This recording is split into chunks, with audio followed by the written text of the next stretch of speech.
végétation est dense voilà. ici. Hein. Quoi? Je dis que la végétation est dense ici.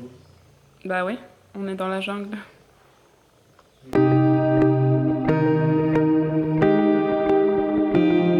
Hello tout le monde. Alors comme vous pouvez le voir, j'ai chaud. Je viens d'arriver au village de ma maman. Donc là je suis chez mon grand-père.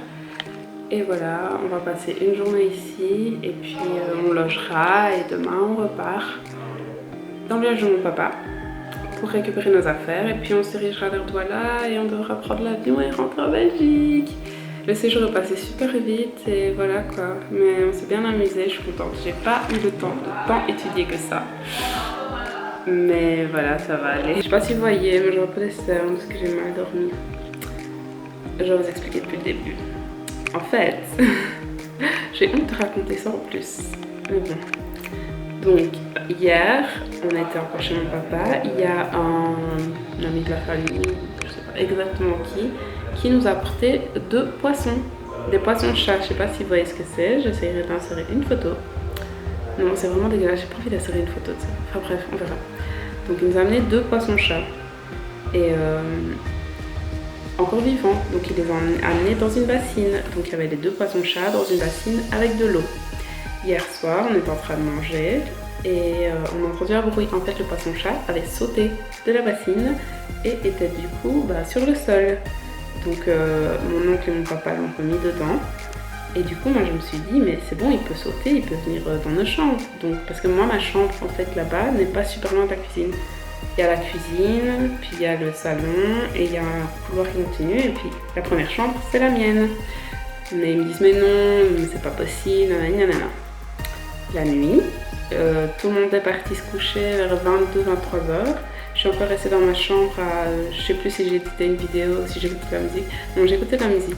J'ai écouté la musique. Je me suis levée pour aller aux toilettes. Donc, quand tu te lèves, tu t'allumes, tu fais du bruit. Et puis, je me recouche et là, j'entends un bruit, genre comme le petit poisson, j'entends comme ça. Et je me dis, oh mon Dieu, il est sorti de la bassine encore. Du coup, je me lève et en fait, je me rends compte que ma porte, c'est un petit peu ouverte. Et parce que je l'avais pas claqué, en fait, c'est mon frère qui est venu en dernier et il l'avait pas bien claqué, donc il avait pas claqué, donc au moindre petit coup, en fait, elle pouvait juste s'ouvrir un petit peu. Du coup, je me suis étonnée, je me suis dit, ah, il y a peut-être eu un courant d'air ou quoi. Je me lève et en fait, je voulais carrément la fermer à clé parce que normalement, je ferme ma porte à clé la nuit, mais les clés étaient de l'autre côté de la porte, donc j'ai voulu en fait ouvrir la porte, prendre les clés et les remettre de l'autre côté et fermer. Et juste au moment où j'ouvre la porte, je suis nez à nez avec le poisson.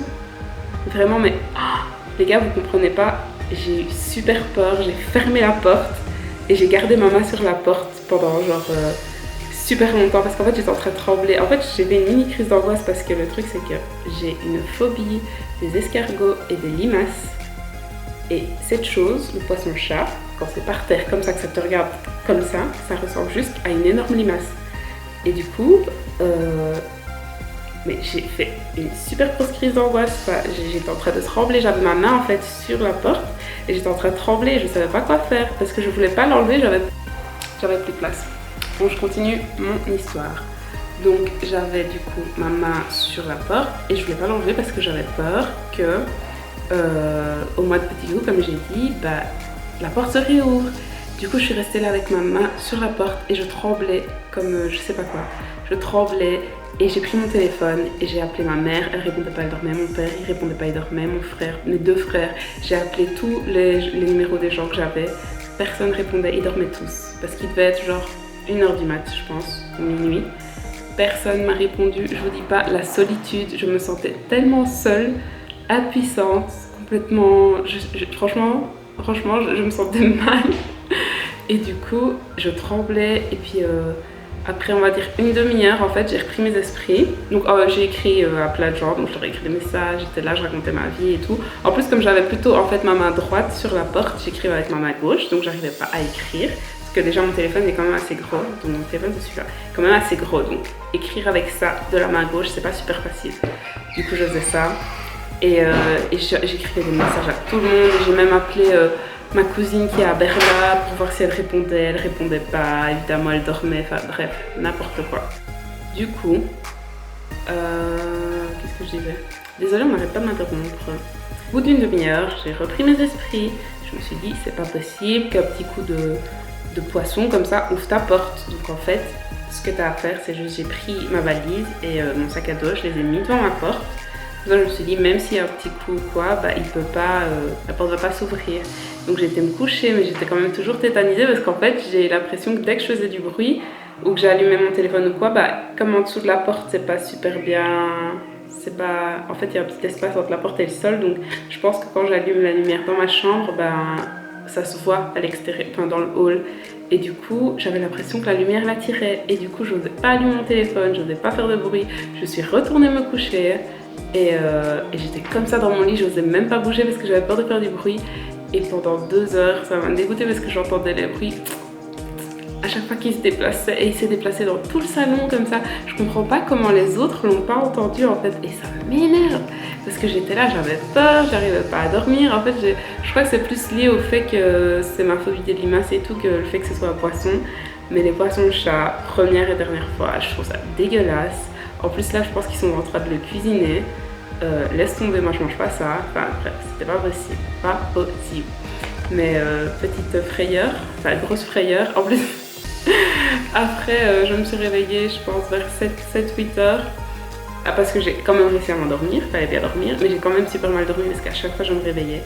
Et après, du coup, le matin, j'étais dans ma chambre, je n'osais pas me lever parce que je savais pas si les gens ils étaient déjà levés ou pas. Après j'ai entendu des voix, j'ai entendu ma mère et mon père dans le hall.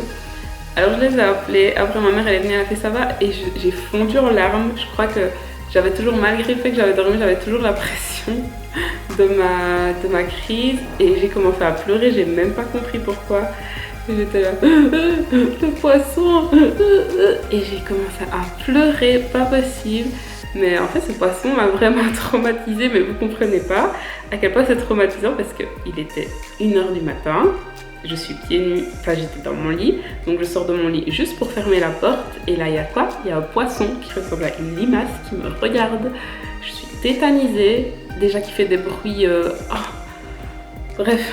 Mais bref, du coup le matin mon oncle l'avait remis dans la bassine et tout ça, et voilà, ça a été... Mais je comprends pas le concept déjà, enfin je trouve qu'ils auraient dû peut-être, si tu veux amener du poisson à quelqu'un, bah tue-le peut-être déjà, parce que je pense que c'est pas super bien non plus pour le bien-être animal, parce que... ils sont dans une bassine mais ils peuvent pas nager vu qu'elle est pas énorme, donc ils sont juste comme ça avec de l'eau comme je sais pas, juste un petit peu comme quand il y a des animaux qui attendent à l'abattoir qu'on les égorge quoi, enfin je sais pas, je trouve ça un peu malsain, mais bon, anyway.